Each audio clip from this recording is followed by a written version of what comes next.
Alhamdulillah Alhamdulillahi Rabbil Alamin Ar-Rahmanir Rahim Maliki Yawmiddin Ashhadu an la ilaha illallah wahdahu la sharika lah Iqraran bihi wa tauhida Wa ashhadu anna Muhammadan abduhu wa rasuluh Qala Allah tabaraka wa ta'ala fil Qur'anil Karim يا أيها الذين آمنوا اتقوا الله حق تقاته ولا تموتن إلا وأنتم مسلمون. Wahai orang-orang yang beriman, bertakwalah kepada Allah dengan takwa yang sebenarnya, dan janganlah kalian meninggal dunia kecuali di atas agama Islam. Amma ba'd, ahibati fillah rahimani wa rahimakumullah. Segala puji hanya bagi Allah Rabbul Izzah wal Jalalah, yang kita semua adalah miliknya dan kita semua pasti akan kembali kepadanya. Kemudian salawat dan salam semoga selalu tercurah untuk baginda mulia Rasulullah Muhammad sallallahu alaihi wa ala alihi wasallam, sosok teladanan kita dan idola kita satu-satunya, sosok yang paling kita cintai dan sangat kita rindukan. Di kesempatan pagi yang berberkah ini menjelang siang, Allah Subhanahu wa ta'ala mengizinkan kita untuk berkumpul bermajlis ilmu bertaman surga. Dan perkumpulan yang seperti ini adalah perkumpulan yang sangat layak untuk kita perjuangkan, karena dengan perkumpulan seperti ini akan datang kepada kita kebaikan-kebaikan dunia, terlebih lagi kebaikan-kebaikan akhirat. Keselamatan hidup di dunia dan di akhirat akan kita raih ketika kita benar-benar mempersiapkan diri dengan modal ilmu agama Islam yang benar.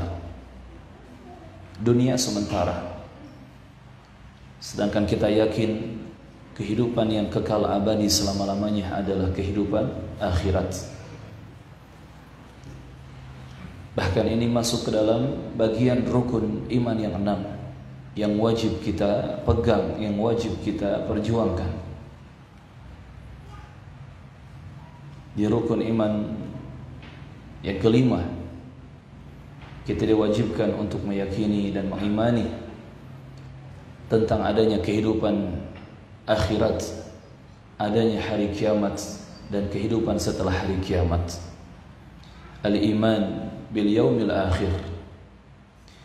Kaum muslimin dan muslimat, jamaah masjid Al-Ikhwan, teman-teman kajian Riyadhus Shalihin yang semoga senantiasa dimuliakan dan dibimbing oleh Allah Subhanahu wa ta'ala. Barakallahu fikum. Kalau kita mengingat tentang kematian,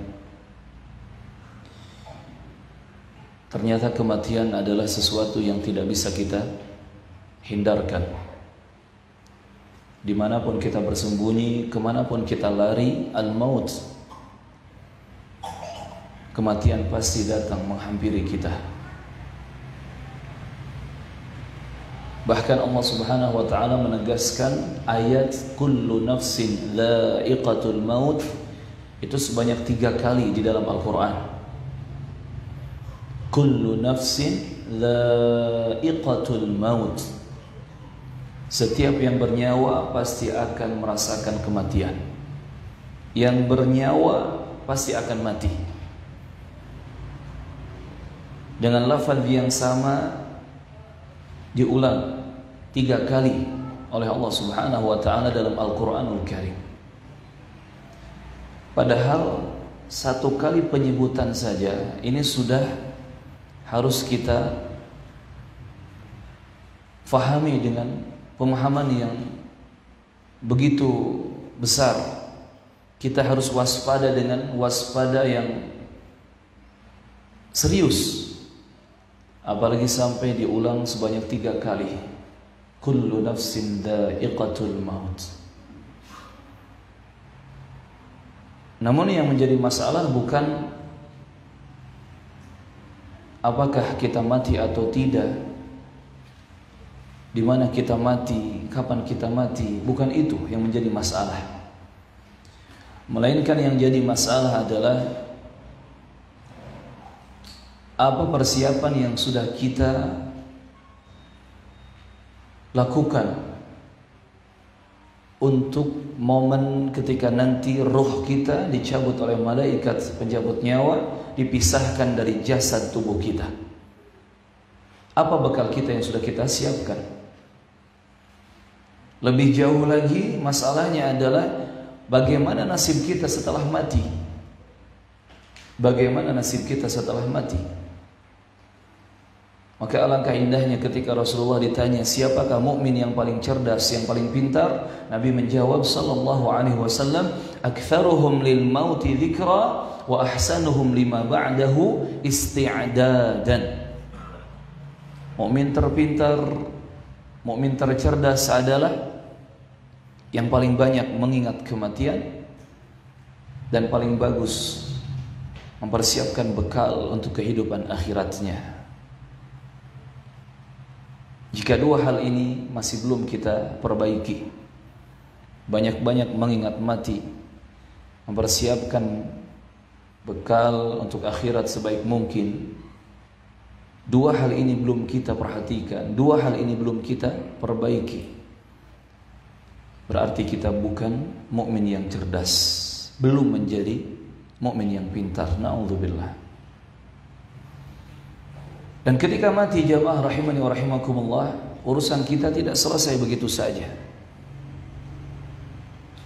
Bahkan penduduk neraka mereka berangan-angan seandainya mati bisa mengakhiri segala penderitaan. Penduduk neraka berangan-angan seandainya mati bisa menyelesaikan semua masalah. Tetapi al-waqi', kenyataannya tidak demikian. Kematian justru merupakan gerbang untuk kita dimintai pertanggungjawaban di hadapan Allah Subhanahu wa taala untuk itu, untuk kita menghadapi al-jaza, pembalasan untuk setiap apa yang kita lakukan, untuk setiap apa yang kita ucapkan. Kematian adalah gerbang menuju pembalasan. Kaum muslimin dan muslimat, ahibati fillah rahimani wa rahimakumullah. Kalau kita mengingat di dalam salat-salat kita ada ayat yang selalu kita ulang-ulang pembacaannya di surah Al-Fatihah. Di surah Al-Fatihah kita membaca Alhamdulillahi Rabbil Alamin Ar-Rahmanir Rahim Maliki Yawmiddin. Maliki Yawmiddin, yang dalam qiraah lain bisa dibaca Maliki Yawmiddin. Para ulama rahimahumullahu ta'ala, tidak sedikit dari mereka ketika melewati ayat yang mulia ini, mereka menangis, mereka ketakutan, mereka menangis sejadi-jadinya ketika melewati ayat Maliki Yaumiddin. Dan yang membuat mereka menangis adalah dikarenakan mereka mengilmui apa makna ayat ini, ada apa di balik ayat ini. Maka ini jamaah rahimakumullah yang membedakan antara orang yang beriman dengan orang yang tidak beriman. Yang membedakan adalah keilmuan. Orang-orang yang terus mengkaji ilmu agama Islam, belajar ilmu agama Islam, dia akan merasakan perbedaan baik di dalam hati keyakinannya ataupun langsung di lapangan, di kehidupan sehari-harinya. Makanya Nabi mengatakan, "Lau ta'lamuna ma a'lam." Jika kalian mengetahui apa yang aku ketahui, la dhahiktum qalilan wa la bakaitum katsiran. Niscaya kalian akan sedikit tertawa dan akan banyak menangis. Disebabkan ilmu agama. Ilmu agama membuat kita berpikir jauh ke depan, memandang jauh ke depan. Tidak hanya esok, lusa kita makan apa, bagaimana nasib saya dan keluarga 5 tahun ke depan, 10 tahun ke depan. Tidak hanya itu. Itu terlalu singkat, terlalu pendek. Tetapi lebih jauh dari itu kita berpikir, bagaimana nasib kita setelah mati? Bagaimana nasib kita setelah mati? Bagaimana nasib kita di alam kubur? Bagaimana nasib kita di akhirat kelak? Dan ini adalah pikiran orang-orang yang cerdas, pemikiran orang-orang yang pintar. Maka kembali kepada tadi kata Rasulullah, jika kalian mengetahui apa yang Rasulullah ketahui, niscaya kalian akan sedikit tertawa dan banyak menangis. Makanya karena terlalu sedikitnya ilmu yang kita ketahui, kita ini masih banyak tertawanya. Kita ini masih lebih banyak tertawanya daripada menangis. Padahal itu penyakit, itu penyakit. Apalagi banyak tertawa, itu bisa mematikan hati. Na'udzubillah. Kita berlindung kepada Allah Subhanahu wa ta'ala. Nah, begitupun para ulama. Walaupun ayat yang dibacanya sangat singkat, Maliki Yaumiddin, tetapi ilmu-ilmu yang mereka pelajari, ilmu-ilmu agama yang mereka ketahui, membuat mereka berpikir jauh. Terfikirkan kematian, terfikirkan husnul khatimah atau su'ul khatimah, terfikirkan alam kubur, apakah disiksa atau diberi nikmat di dalam kubur, terfikirkan hari kiamat yang begitu dahsyat huru-haranya, terfikirkan di padang mahsyar saat-saat yang mencekam dan menggentingkan, terfikirkan as-sirat al-jisr, jembatan yang terbentang di atas neraka, sampai pada terfikirkan surga dan neraka, akhirat terbayangkan. Maliki Yaumiddin. Oleh karenanya jamaah rahimakumullah, terus pelajari apa yang kita baca, apa yang kita ucapkan dalam salat-salat kita. Jangan sampai ketika kita salat kita tidak merasakan perbedaan apapun. Jangan sampai ketika kita di tempat kerja, ketika kita di tempat dagang, ketika kita kumpul bersama dengan teman-teman, itu rasanya sama saja dengan kita ketika sholat. Kalau sholat kita seperti itu, antara sholat kita dengan keadaan di luar sholat sama saja, berarti sholat kita dipertanyakan kualitasnya. Lahir batin dipertanyakan kualitas sholat kita. Karena seorang yang beriman, seorang yang saleh, seorang yang berilmu, dia akan merasakan perbedaan yang sangat signifikan ketika dia berada di momen salat di hadapan Allah Subhanahu wa ta'ala. Kaum muslimin dan muslimat rahimani wa rahimakumullah wa barakallahu fikum. Dan kematian adalah gerbang menuju pembalasan. Jangan dikira apa yang kita ucapkan ini akan terbang berlalu begitu saja. Semua ada catatannya dan harus dipertanggungjawabkan. Jangan dikira apa yang kita tulis di medsos-medsos, yang kita posting, yang kita share di internet akan pergi berlalu terbang begitu saja. Lah, bahkan justru ada catatannya dan harus kita pertanggungjawabkan. Jangan disangka apa yang kita perbuat, apa yang kita lakukan, walaupun manusia sudah melupakannya, akan hilang begitu saja tanpa jejak.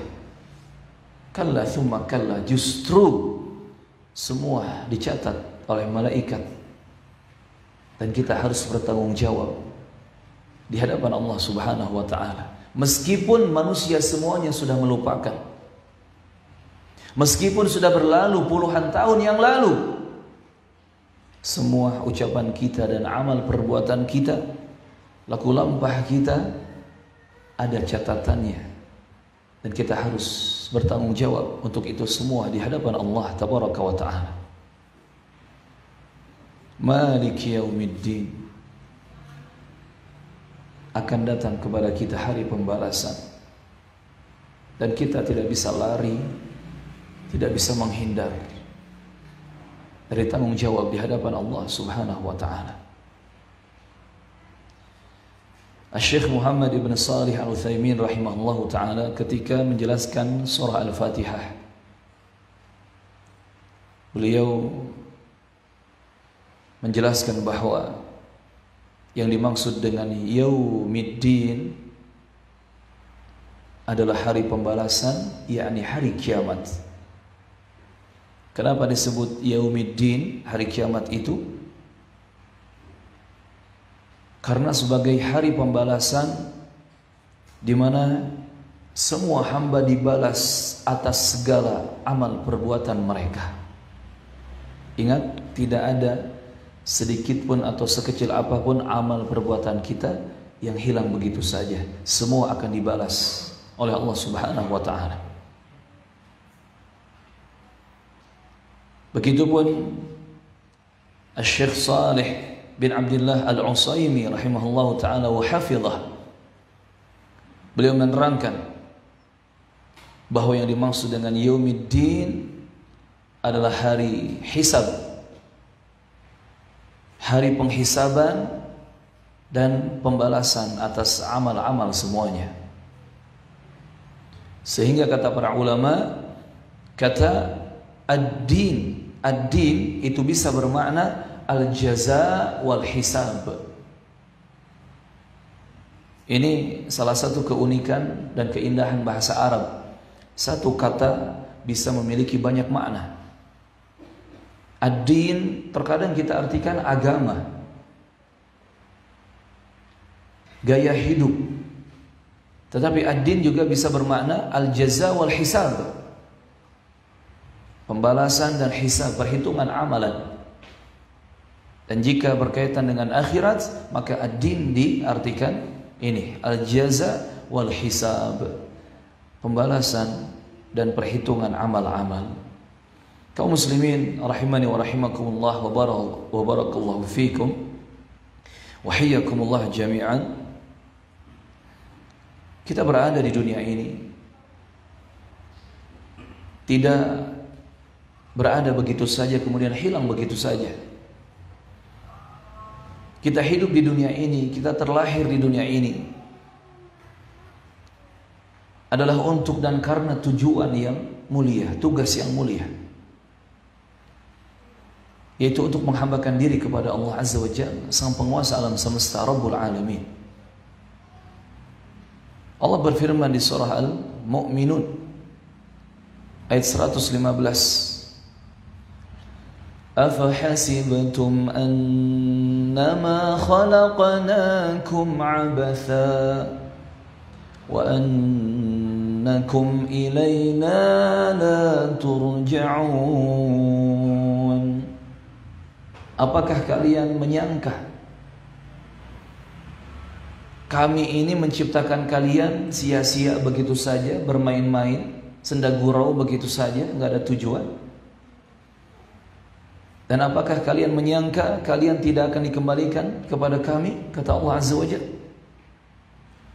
Artinya di ayat ini, kaum muslimin dan muslimat rahimakumullah, pemikiran manusia ketika berpikir, oh kita hidupkan cuma satu kali, setelah mati ya sudah, kita hilang. Kita hidupkan untuk bersenang-senang. Kita hidupkan hanya satu kali, maka jangan disia-siakan. Ayo kita hidup berfoya-foya. Pemikiran-pemikiran sesat seperti itu langsung dibantah oleh Allah Azza wa Jalla di ayat ini. Justru Allah Subhanahu wa taala menciptakan kalian semua untuk tugas dan tujuan yang besar, yang mulia, yaitu beribadah kepada Allah Azza wa Jalla.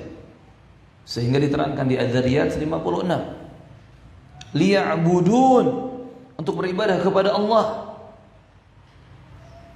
Dan ketika manusia mengira tidak akan kembali kepada Allah, tidak akan dikumpulkan lagi di hadapan Allah, langsung dibantah di sini. Justru kalian semua akan dikembalikan kepada Allah Azza wa Jalla. Kalian semua setelah mati dari dunia ini akan dihadapkan kembali kepada Allah Tabaraka wa Ta'ala. Yang jadi pertanyaan, apa persiapan kita untuk bertanggung jawab di hadapan Allah Tabaraka wa Ta'ala? Dan setiap muslim dan juga muslimah wajib meyakini adanya hari pembalasan, adanya al-jaza wal hisab setelah kematian dari dunia. Bahkan mulai dari keadaan di alam barzakh, di alam kubur. Allah berfirman di antaranya di surah Ibrahim ayat ke-27. Ibrahim 27. Yuthabbitu Allahu alladhina amanu. يثبت الله الذين آمنوا بالقول الثابت في الحياة الدنيا وفي الآخرة. Kata Allah Azza wa Jalla, Allah akan memberikan ats-tsabat, keteguhan, kekokohan kepada orang-orang yang beriman bil qauli tsabit, dengan ucapan yang kokoh. Ucapan yang kokoh adalah kalimat tauhid, la ilaha illallah. Allah mengokohkan orang-orang yang beriman dengan ucapan yang kokoh, baik di kehidupan dunia ataupun di kehidupan akhirat. Kalau kita lebih jauh mencari keterangan tentang ayat ke-27 di surah Ibrahim ini, pasti kita akan menemukan riwayat hadis dari Al-Bukhari dan Muslim rahimahumullah ta'ala, yang datang dari sahabat Al-Bara ibn Azib radhiyallahu anhu.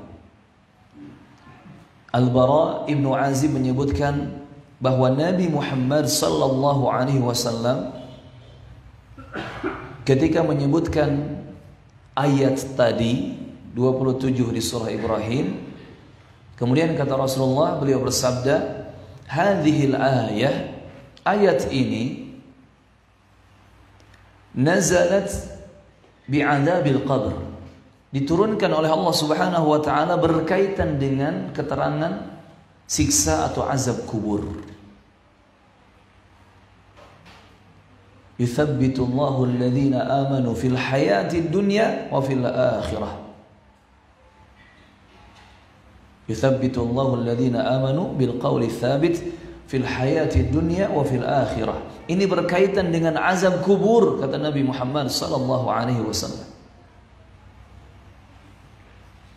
Berkaitan dengan fitnah kubur, di mana setiap kita nanti ketika sudah mati dari dunia, di alam kuburnya, di alam barzakhnya, akan menghadapi yang namanya fitnah kubur, ujian kubur. 3 pertanyaan besar akan dipertanyakan kepada kita. Man rabbuka, siapa Tuhanmu? Siapa yang engkau ibadahi? Wa ma dinuka, dan apa agamamu? Apa yang menjadi prinsip keyakinanmu? Gaya hidupmu, apa agamamu? Wa man nabiyyuka, dan siapa nabimu? Siapa nabimu? Siapa yang kau ikuti dari utusan-utusan Allah? Yang kalau 3 fitnah kubur, ujian kubur, pertanyaan kubur ini bisa dijawab dengan mulus dan lancar, maka seorang hamba akan selamat. Di alam barzakhnya selamat, di padang mahsyarnya selamat, di akhiratnya juga selamat. Tetapi jika dia tidak bisa menjawab, dia hanya mengatakan la adri, aku tidak tahu, maka dipastikan dia akan diazab, mulai di alam barzakhnya, di alam kuburnya, sampai di padang mahsyarnya, sampai nanti di akhirat diazab di neraka. Na'udzubillah. Dan jawaban untuk 3 pertanyaan penting ini tidak bisa kita mengandalkan hafalan memori. Tidak bisa kita mengandalkan kalimat yang kita ucapkan jutaan kali. Tetapi ditentukan jawabannya dengan kondisi keimanan kita, keyakinan, prinsip hidup kita, dan juga ucapan serta amal perbuatan kita di keseharian kita ketika hidup di dunia. Fa'tabiru ya ulil absar. Maka fikirkanlah, wahai orang-orang yang berakal sehat. Kaum muslimin rahimani wa rahimakumullah. Kematian adalah gerbang menuju pembalasan. Bahkan Fir'aun dan bala tentaranya diberikan azab mulai di kehidupan alam kubur mereka, sebelum diberikan azab nanti di padang mahsyar dan juga di neraka. Di mana keterangan ini membuat kita kaum muslimin harus lebih yakin bahwa setelah kematian itu justru itulah suasana yang lebih mencekam, lebih menakutkan, mengalahkan keadaan yang mencekam di dunia, mengalahkan kelaparan, kesulitan di dunia, musibah, bencana alam di dunia, entah itu gunung meletus, tsunami, banjir bandang, tanah longsor, gempa bumi yang dahsyat, dan seterusnya. Mengalahkan suasana yang menakutkan ketika mungkin jutaan manusia mengejar kita untuk membunuh kita. Jutaan manusia menyerang kita dengan kalimat-kalimat yang kasar dan seterusnya. Kegentingan dan rasa takut sebesar apapun di dunia belum ada apa-apanya jika dibandingkan dengan kengerian setelah kematian, baik di alam barzakh ataupun di akhirat nanti. Dan Allah Subhanahu wa taala menyiksa Firaun dan bala tentaranya itu mulai di alam barzakh, yang kemudian berlanjut nanti ke padang mahsyar dan sampai ke akhirat, neraka. Allah berfirman di surah Ghafir ayat ke-46. Surah Ghafir atau surah Al-Mu'min ayat ke-46. An-naru yu'araduna 'alaiha ghuduwwan wa 'ashiyyah.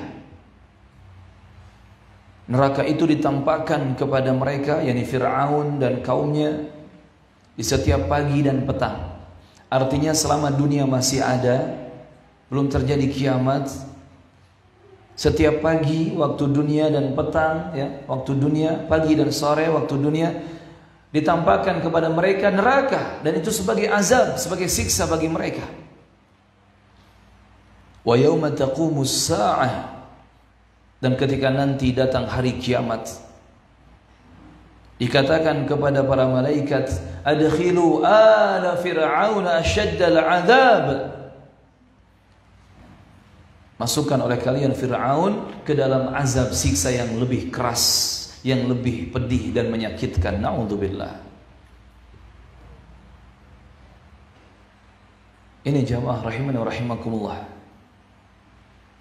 yang harus kita yakini,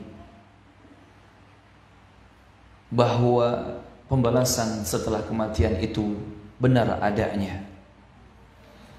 Bahkan ketika orang-orang kafir atau orang-orang ateis mengingkari kebenaran akhirat, mengingkari adanya kehidupan akhirat setelah dunia, mereka langsung dibantah oleh Allah Subhanahu wa taala. Di surah At-Taghabun ayat ke-7 Allah berfirman, Za'amal ladzina kafaru an lan yub'atsu. Dan orang-orang kafir menyangka mereka itu tidak akan dihidupkan lagi nanti setelah mati di dunia. Mereka mengira mereka mati di dunia, kemudian selesai urusan mereka, tidak akan hidup lagi di akhirat. Qul bala wa rabbi latub'atsun. Langsung dibantah oleh Allah Rabbul Alamin. Katakanlah, bala wa rabbi, tidak demikian, justru demi Rabbku, demi Allah, latub'atsunna, kalian semua pasti sungguh akan dihidupkan kembali, akan dibangkitkan setelah kematian dari dunia.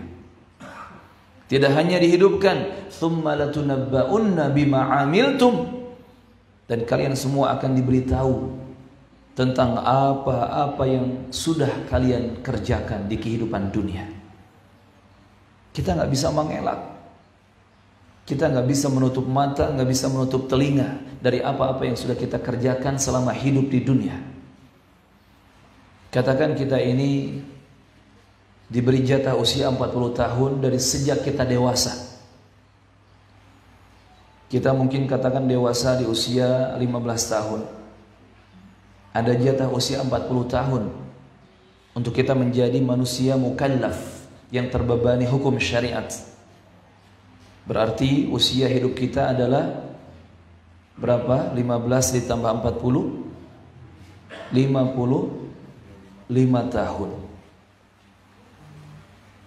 Usia hidup kita 55 tahun, dikurangi tadi 15 tahunnya kita belum dewasa, belum baligh. Maka durasi 40 tahun hidup kita itu yang harus kita pertanggungjawabkan. Dan kita tidak bisa lari, tidak bisa mengelak. Akan diberitahukan kepada kita semua apa yang sudah kita lakukan, apa yang sudah kita ucapkan, apa yang menjadi pemikiran kita dan keyakinan kita. Semua ditampakkan, semua dimintai pertanggungjawabannya di hadapan Allah Tabaraka wa Ta'ala. Wa dzalika 'ala Allahi yasir, dan yang seperti itu bagi Allah sangat mudah. Bagi Allah sangat mudah. Kaum muslimin dan muslimat rahimani wa rahimakumullah, maka hendaknya kita betul-betul meyakini bahwa kematian adalah gerbang menuju pembalasan. Kematian adalah gerbang menuju pembalasan. Al-Imam Al-Muzani rahimahullah ta'ala, beliau berkata di dalam kitabnya Syarhus Sunnah. Al-Imam Al-Muzani ini salah seorang murid sekaligus sahabat di sisi Al-Imam Asy-Syafi'i rahimahullah ta'ala. Dan kami sangat menasihatkan teman-teman semua untuk membaca Syarhus Sunnah yang ditulis oleh Al-Imam Al-Muzani rahimahullah ta'ala. Di dalamnya diterangkan tentang bagaimana seorang muslim harus berakidah, harus menjaga keyakinan, harus menjaga prinsip ya, akidah yang lurus.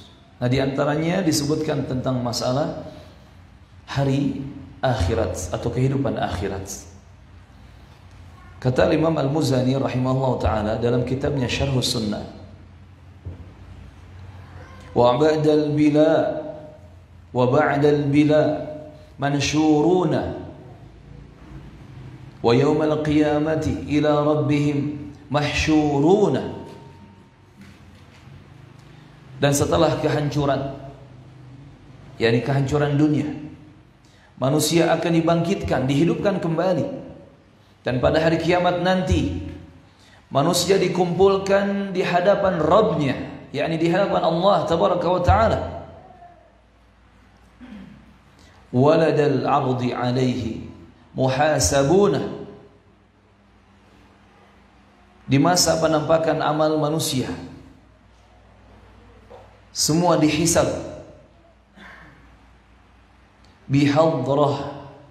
bihadratil mawazini wa nashri suhufid dawawina, dengan dihadirkannya timbangan-timbangan amal dan ditebarkannya lembaran-lembaran catatan amal. Wa nasuhu fi yaumin kana miqdaruhu 50,000 sanah. Dan hal itu dilupakan oleh manusia. Mereka melupakan hari yang kadar hitungan durasinya di dunia sama dengan 50.000 tahun. Artinya satu hari di akhirat sama dengan 50.000 tahun di dunia. Ketika itu Allah menghitung dengan teliti, sedangkan manusia melupakannya. Lau kana ghairullahi al-hakima baina khalqihi, jika seandainya bukan Allah sebagai hakim ketika itu, niscaya tidak akan ada yang bisa menghisab, menghitung, menampakkan semua amal-amal manusia. Lakinnahu Allah yalil hukma bainahum bi'adlihi bimiqdari qailah fid dunya yawma idin ya'uduna fariqun fil jannah wa fariqun fis sa'ir.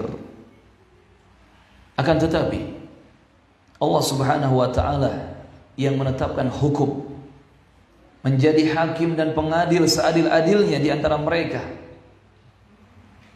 Allah Subhanahu wa taala yang menjadi hakim di tengah-tengah mereka semua.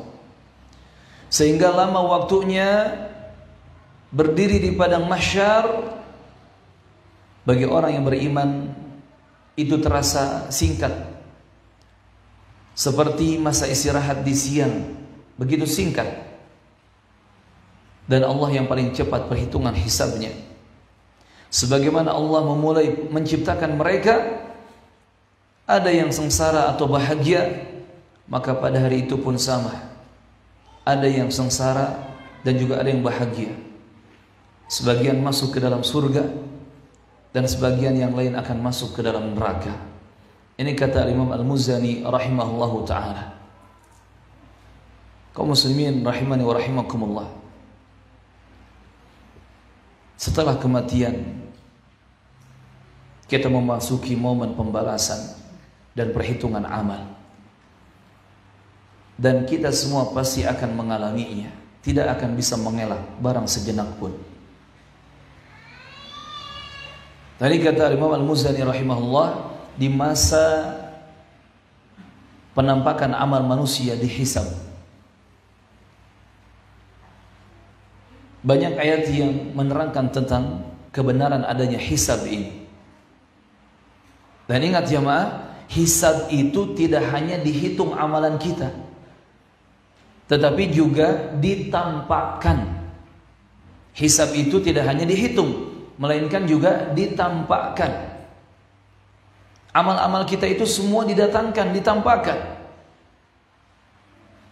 Kita dulu melakukan ini, itu, begini, begitu, semua ditampakkan, diperlihatkan, yang kemudian dihitung.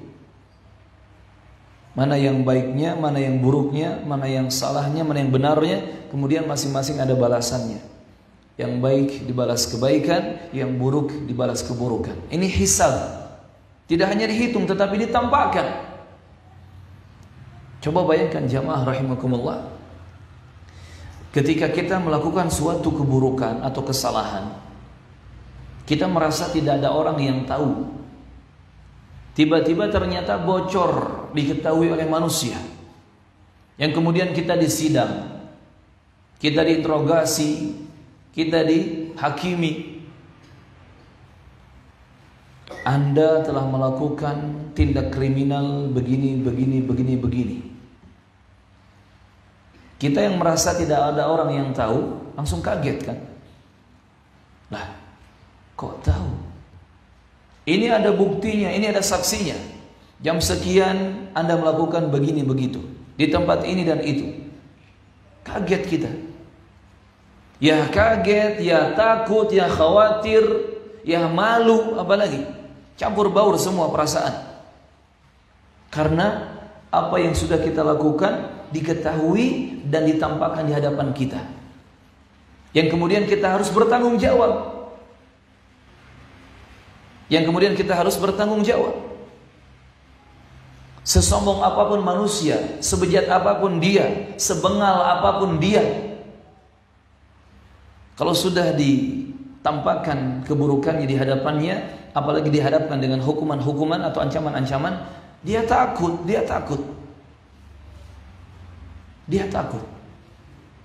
Dan itulah hisab jamaah.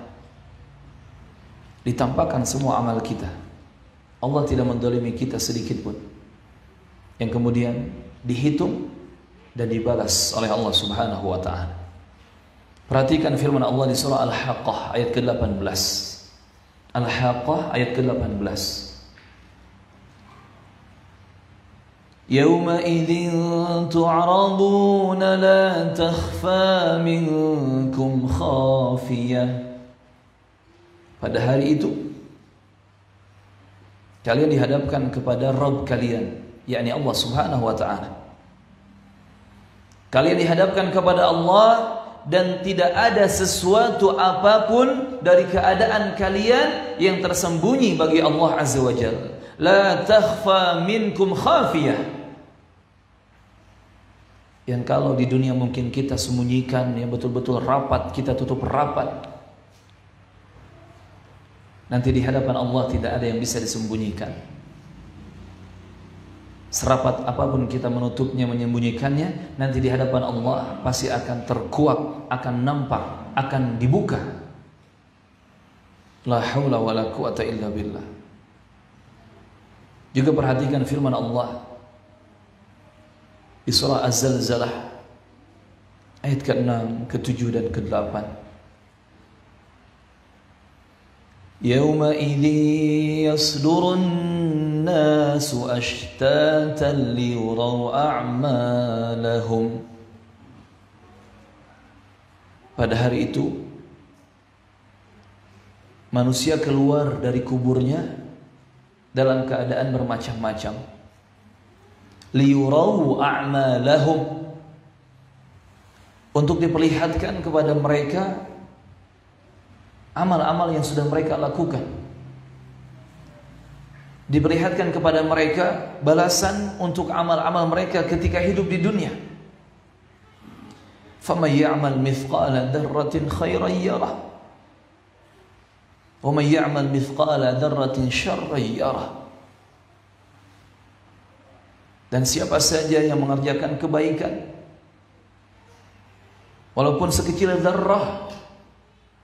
Dzarrah itu kata Syekh Ibnu Utsaimin rahimahullah, sekecil semut yang paling kecil. Sekecil semut yang paling kecil itu dzarrah.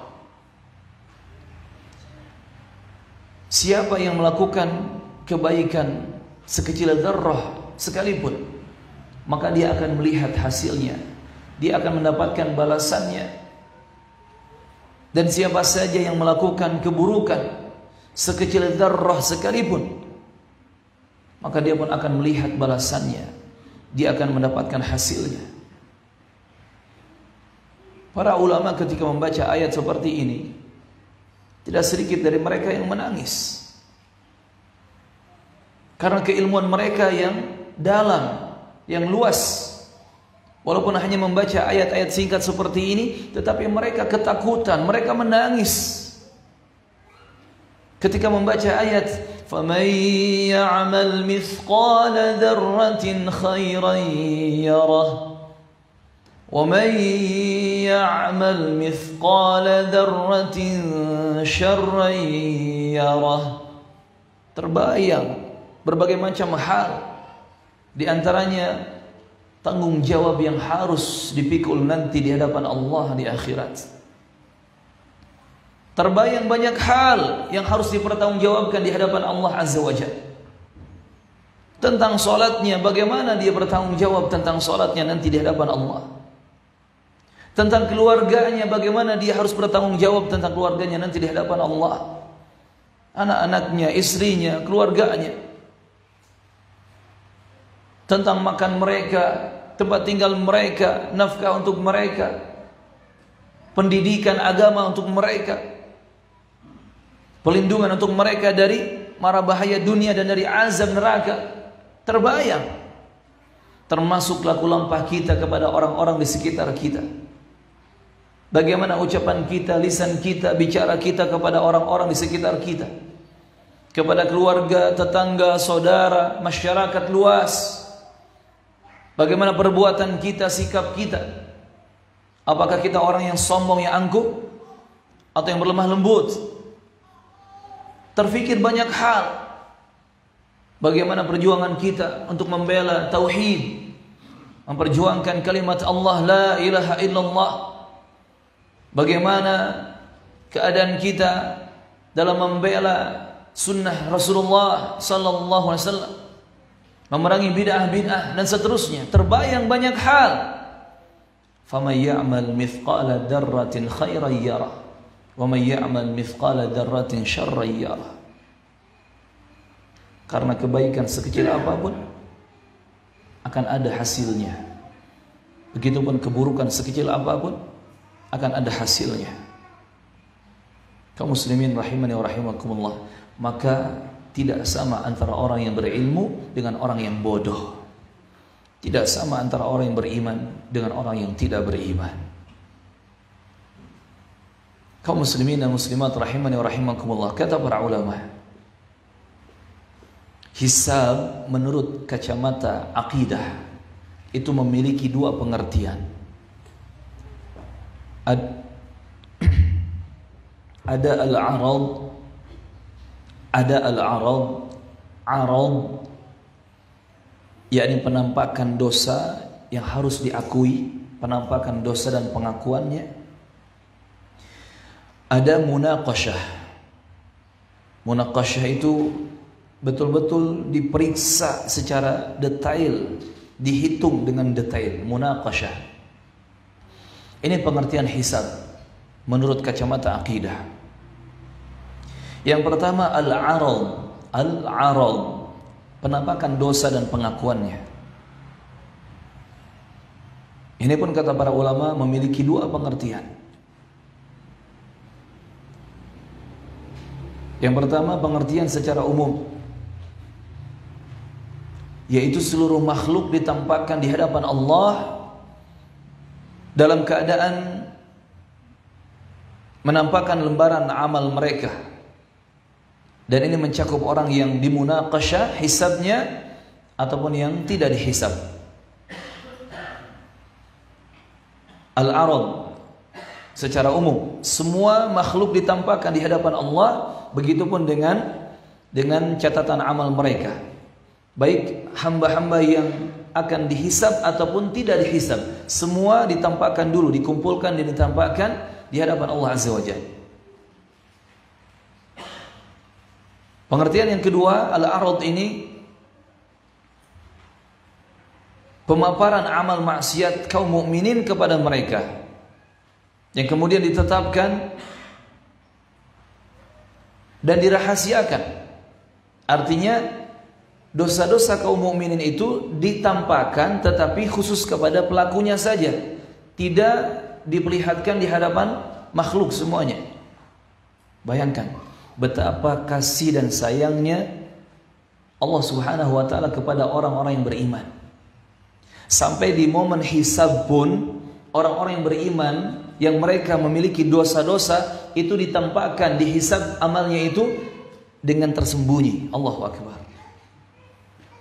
Makanya ketika kita sudah mengetahui Allah menutup aib-aib kita, jangan kemudian kita bangga diri mengumbar aib-aib kita. Naudzubillah. Ingat kata Rasulullah, kullu ummati mu'afa. Setiap umatku itu akan dimaafkan oleh Allah. Setiap umatku itu akan diampuni oleh Allah Azza wa Jalla kesalahan-kesalahannya, illal mujahirin, kecuali orang yang dia berbangga dan menampakkan perbuatan dosanya, orang yang terang-terangan melakukan dosa.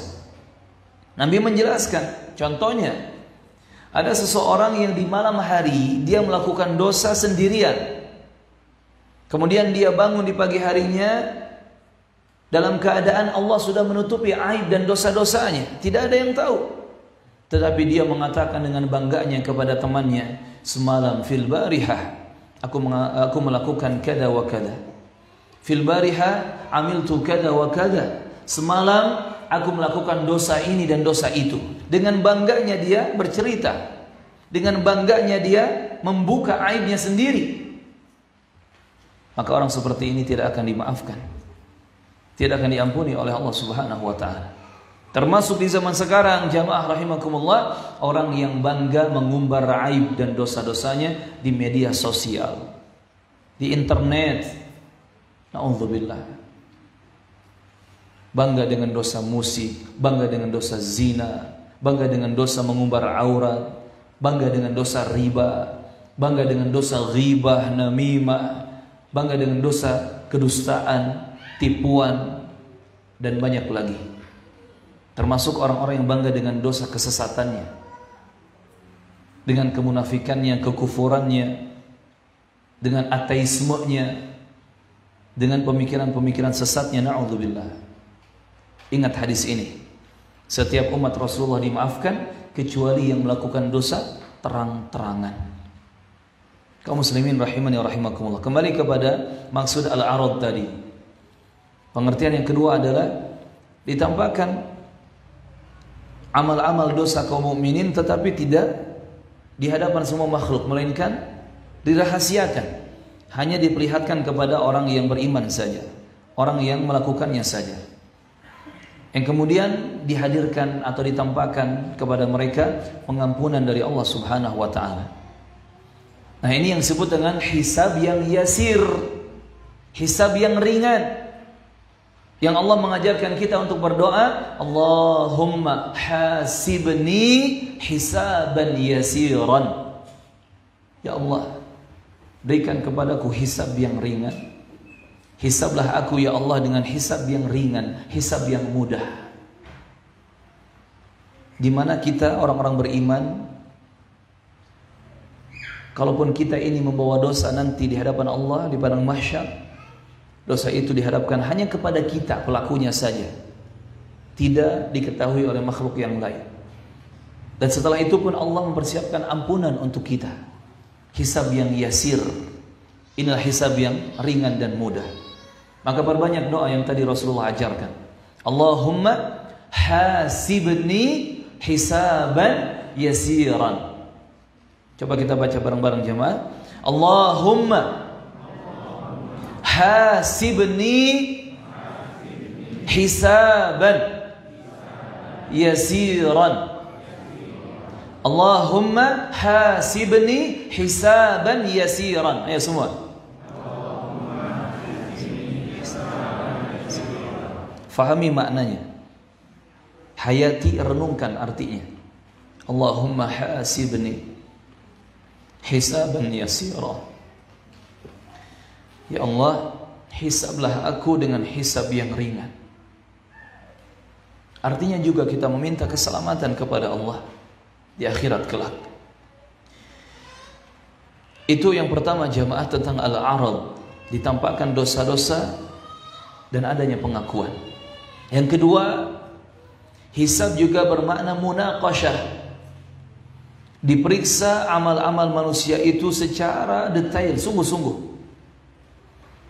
Dan ini yang disebut dengan hisab secara perhitungan. Dihisab, dihitung antara kebaikan dan keburukan, antara yang salah dan yang benar.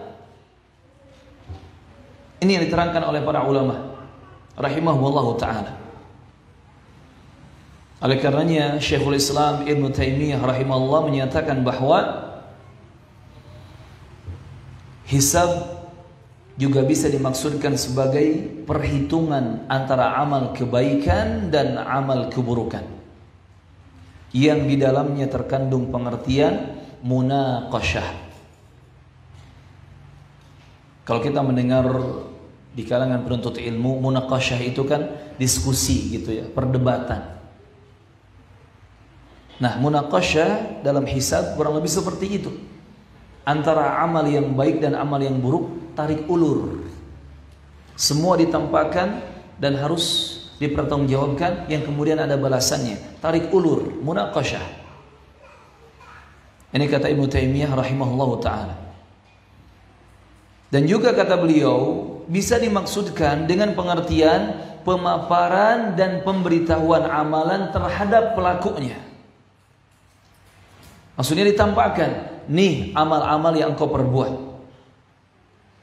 Engkau telah berbuat ini dan itu, engkau telah melakukan begini dan begitu. Dan seseorang tidak bisa mengelak lagi ketika itu. Seorang manusia yang biasa bohong dan dusta, mungkin dia ketika berada di pengadilan dunia, dia bisa mengelak, dia bisa berbohong. Apalagi kalau dia memiliki banyak fulus, sogok sana, sogok sini, menyuap ya orang-orang yang bisa disuap. Dia bisa menutupi kesalahannya. Dia bisa mengelak. Dia bisa berbohong. Oh tidak, enggak seperti itu. Tetapi nanti di pengadilan Allah, di akhirat, di pengadilan Allah Azza wa Jalla, di padang mahsyar, tidak ada seorang pun yang bisa mengelak. Semua ditampakkan dan harus dipertanggungjawabkan. Na'udzubillah, kita berlindung kepada Allah Subhanahu wa taala. Maka Rasulullah bersabda seperti dalam hadis riwayat Al-Bukhari dan Muslim, man husiba udziba, siapa saja yang dihisab maka dia akan merasakan siksaan. Siapa saja yang dihisab maka dia akan tersiksa. Bagaimana tidak? Tadi kita berikan pemahaman atau analogi. Kalau kita melakukan satu kesalahan, kemudian bocor, ada orang yang tahu, kemudian kita disidang, kan campur baur tadi perasaannya, antara malu, takut, khawatir, apalagi gengsi dan seterusnya. Nah, bayangkan ketika dihisab itu semua perbuatan kita, semua, bukan satu dua, tetapi semua. Dan andai kita banyak melakukan kedzaliman, dosa-dosa yang begitu besarnya, begitu banyaknya, na'udzubillah, semua itu ditampakkan kepada kita. Seperti apa kira-kira suasana ketika itu, na'udzubillah. Maka kata Nabi, man husiba udziba, siapa yang dihisab dia tersiksa ketika itu. Makanya tadi kita dibimbing untuk membaca doa, Allahumma hasibni hisaban yasira. Qalat Aisyah, ibunda kita Aisyah bertanya kepada Rasulullah. Fakultu, aku bertanya, kata Aisyah radhiyallahu anha, awalaysa yaqulullahu ta'ala, wahai Rasulullah, bukankah Allah telah berfirman, fasawfa yuhasabu hisaban yasira, di surah Al-Insyiqaq ayat ke-8, maka ia akan diperiksa, dihisab dengan hisaban atau pemeriksaan yang mudah. Qalat faqala innama dhalikal arad, innama dhalikal arad. Kata Rasulullah menjawab pertanyaan Aisyah, itu baru al-arad, itu baru al-arad, penampakan amal. Walakin man nuqishal hisaba yahlik. Namun siapa saja yang diteliti hisabnya detail, ya diperiksa, maka dia akan binasa. Ini jamaah rahimakumullah. Ada orang yang ketika dihisab, di momen ditampakkan amalan itu, ada yang amalannya ditampakkan tetapi secara umum saja, seperti dialami oleh orang yang beriman tetapi punya dosa. Kamu melakukan dosa ini dan itu, ditampakkan semua amal secara umum, yang kemudian Allah menutupinya dan mengampuni kesalahan-kesalahannya. Yang dihisab dengan umum seperti ini, secara umum seperti ini namanya hisab yang ringan, hisaban yasira, dan dia akan diselamatkan oleh Allah Azza wa Jalla. Tetapi orang yang dia dihisabnya detail, tafsilan, betul-betul detail. Dulu kamu mengucapkan ini, kalimat ini. Dulu kamu melakukan perbuatan ini. Dulu kamu melakukan dosa sendirian di tempat yang sepi, begini. Dulu kamu melakukan kedzaliman ini kepada si fulan. Detail semua, ditampakkan, dibuka semua. Dan ini merupakan azab, siksa dari Allah Azza wa Jalla. Hamba yang menghadapi hisab seperti ini secara detail, dia tersiksa. Dia merasakan azab yang luar biasa ketika itu, na'udzubillah. Maka kata Rasulullah, man nuqishal hisab yahlik. Siapa yang dihisabnya sampai munaqashah, betul-betul detail seperti itu, dia akan binasa. Di momen itu dia sedang disiksa dan belum selesai. Setelah itu dia pun akan dihadapkan kepada siksa yang lebih dahsyat. Na'udzubillah, kita berlindung kepada Allah Subhanahu wa taala. Di dalam ayat yang lain Allah menerangkan tentang hisab ini di surah Yasin ayat ke-65. Di surah Yasin ayat ke-65. Al-yawma nakhtimu ala afwahihim wa tukallimuna aydihim wa tashhadu arjuluhum bima kanu yaksibun. Pada hari ini kata Allah Azza wa Jalla,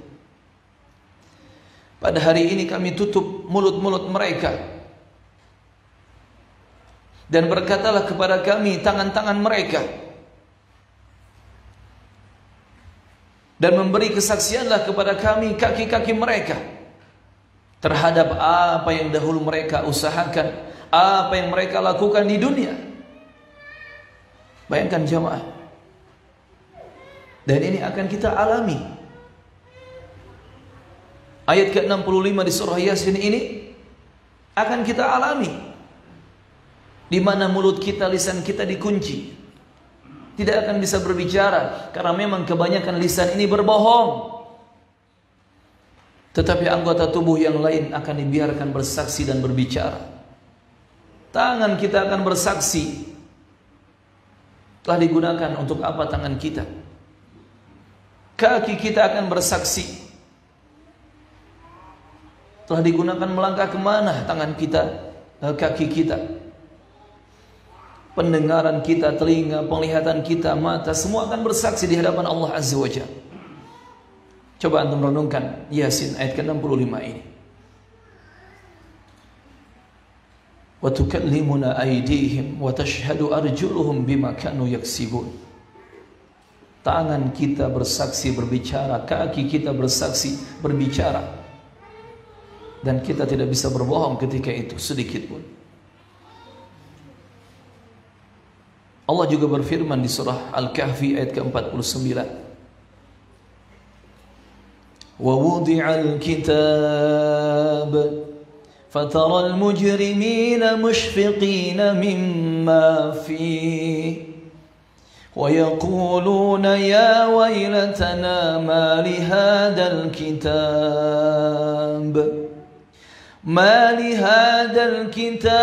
لا يغادر صغيرة ولا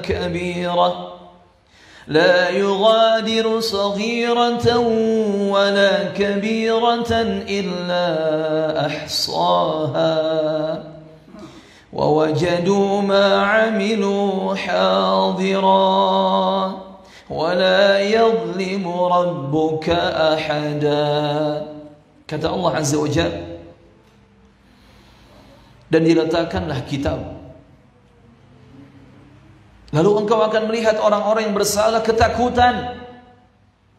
Mereka ketakutan terhadap apa yang tertulis di dalamnya, dan mereka berkata, aduhai celaka kami, binasa kami. Kitab apakah ini? Kitab apakah ini? Kitab yang tidak meninggalkan yang kecil ataupun yang besar sama sekali. Semua tercatat di dalamnya, semua terhitung. Dan mereka dapati apa yang telah mereka kerjakan ada tertulis di kitab tersebut. Dan Allah Subhanahu wa taala tidaklah mendolimi seseorang pun sedikit pun. Kaum muslimin rahimani wa rahimakumullah, momen-momen seperti ini akan kita alami. Momen-momen mencekam dan menakutkan seperti ini akan kita hadapi. Lalu apa yang sudah kita persiapkan untuk bisa selamat ketika harus bertanggung jawab di hadapan Allah tabaraka wa taala? La haula wa la quwwata illa billah. La haula wa la quwwata illa billah. Sebagai tambahan, silakan antum juga buka Al-Anbiya ayat ke-47. Di ayat tersebut Allah menegaskan bahwa amal-amal kita pasti akan ditimbang semua. Amal-amal kita pasti akan ditimbang semua. Al-Anbiya ayat 47 Allah berfirman, "Wa nad'ul mawazina al-qista li yaumil qiyamah, fala tudlamu nafsun syai'ah." Dan kami akan tegakkan timbangan yang adil pada hari kiamat kelak, sehingga tidak ada seseorang pun yang dirugikan, walaupun sedikit, tidak ada. Wa in kana mithqala habbatin min khardal ataina biha wa kafa bina hasibin. Jika amalan itu hanya seberat biji yang sangat kecil, maka pasti kami akan mendatangkan pahalanya, hitungannya, balasannya, dan cukuplah kami sebagai pembuat perhitungan, kata Allah Subhanahu wa taala. Muncul pertanyaan jamaah kaum muslimin dan muslimat rahimani wa rahimakumullah, apa yang ditimbang kelak di hari kiamat itu? Apa yang ditimbang kelak di hari kiamat itu? Para ulama berselisih pendapat. Ada yang mengatakan ditimbang amal-amal perbuatan manusia. Ada yang mengatakan ditimbang catatan-catatan amal perbuatan manusia. Ada yang mengatakan ditimbang tubuh manusianya langsung, tubuh orang yang beramalnya. Dan sebenarnya tiga hal ini tidaklah saling bertentangan, dan semuanya bisa terjadi sangat mudah bagi Allah Subhanahu wa taala. Wallahu ala kulli syai'in qadir. Allah Maha mampu, Maha kuasa atas segala sesuatu. Yang pertama, yang akan ditimbang kelak di hari kiamat adalah amal-amal kita, amal-amal semua manusia. Amalnya yang ditimbang. Kelak di hari kiamat amal-amal manusia akan dijadikan sesuatu yang berwujud, yang kemudian diletakkan di atas daun timbangan kifah. Sama saja amal yang baik ataupun amal yang buruk, semua amal akan ditimbang langsung amalan-amalannya.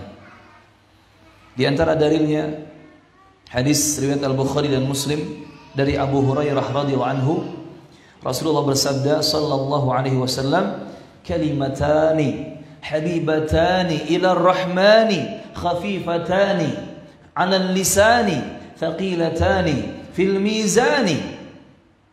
Ada dua kalimat yang sangat dicintai, disukai oleh Allah Ar-Rahman, yang begitu ringan diucapkan oleh lisan, tetapi berat nanti ketika ditimbang pada timbangan amal. Subhanallahi wa bihamdi, subhanallahil azim. Ini kalimatnya. Subhanallahi wa bihamdi, subhanallahil azim. Dan Imam Al-Bukhari menutup Sahih Al-Bukhari-nya dengan hadis ini. Subhanallah. Dua kalimat yang ringan di lisan, tetapi sangat dicintai oleh Allah Ar-Rahman, dan juga akan menjadi amalan yang berat ketika nanti ditimbang di akhirat. Subhanallahi wa bihamdi, maha suci Allah dan segala puji bagi Allah. Subhanallahil azim, maha suci Allah, Allah yang maha mulia, Allah yang maha besar. Ini menjadi bukti bahwa amalannya ditimbang, ya kan? Zikirnya, ucapan zikirnya, amalannya ditimbang. Ini yang pertama, dalilnya. Dalil yang kedua disebutkan riwayat oleh At-Tirmidzi dan juga Ibnu Hibban dari Abu Darda radhiyallahu anhu. Kata Abu Darda, bersabda Rasulullah sallallahu alaihi wasallam, "Ma min syai'in yudha'u fil mizan athqalu min husnil khuluq." Ma min syai'in, tidak ada sesuatu apapun, yudha'u fil mizan, yang jika diletakkan di dalam timbang atau timbangan amalan, athqalu, yang lebih berat, min husnil khuluq, daripada akhlak yang baik. Dengan bahasa lain, akhlak yang baik ini, akhlak yang mulia ini amalan yang paling berat jika diletakkan dalam timbangan amal. Akhlaknya yang ditimbang, amalannya yang ditimbang. Dan ini terjadi. Maka jangan pernah menyepelekan akhlak yang baik. Jangan pernah sejenak pun, sedikit pun meremehkan atau menyepelekan akhlak yang mulia. Walaupun hanya sekedar senyuman kepada saudaranya di sampingnya. walaupun hanya sekadar ucapan yang lemah lembut dan sopan, walaupun hanya sekadar ucapan afwan, permisi, punten, maaf, jangan diremehkan. Sekecil apapun akhlak yang mulia. Karena akhlak yang mulia itu akan menjadi sesuatu yang sangat berat ketika nanti diletakkan pada timbangan amal di akhirat. Amalnya ditimbang jamaah. Amalnya ditimbang. Dan Allah Maha Kuasa untuk menciptakan amal yang sifatnya abstrak dirubah menjadi sesuatu yang berwujud atau konkret. Bagi Allah ini sangat mudah. Wallahu ala kulli syai'in qadir. Dan ini diantaranya pendapat yang dipegang atau dikuatkan oleh Al-Hafidh Ibnu Hajar Al-Asqalani rahimahullahu ta'ala. Kata beliau, was-sahih annal a'mala hiya allati tuzan. Yang benar adalah yang ditimbang kelak di hari kiamat adalah amal-amal perbuatan manusia. Kemudian beliau menyebutkan hadis Abu Darda yang barusan kita baca. Itu yang pertama jemaah. Amalan perbuatan kita langsung ditimbang. Di timbangan akhirat nanti yang disebut dengan mizan. Dan mizan ini kata Rasulullah memiliki dua kifah, dua daun timbangan. Kita yakini ada mizan, ada timbangan, ada dua kifahnya, dua daun timbangan. Tetapi wujudnya seperti apa dan bagaimana, Allahu a'lam. Ini bukan ranah kita untuk berpikir. Wujudnya seperti apa, warnanya seperti apa, bentuknya seperti apa, serahkan kepada Allah Azza wa Jalla. Yang penting kita wajib meyakini ada mizan, memiliki dua kifah daun timbangan, dan itu akan digunakan untuk menghitung semua amal-amal perbuatan kita. Ini yang pertama, amalnya langsung yang ditimbang. Yang kedua, yang akan ditimbang di hari kiamat adalah fisik pelaku amalnya, tubuh pelaku amalnya. Kita semua,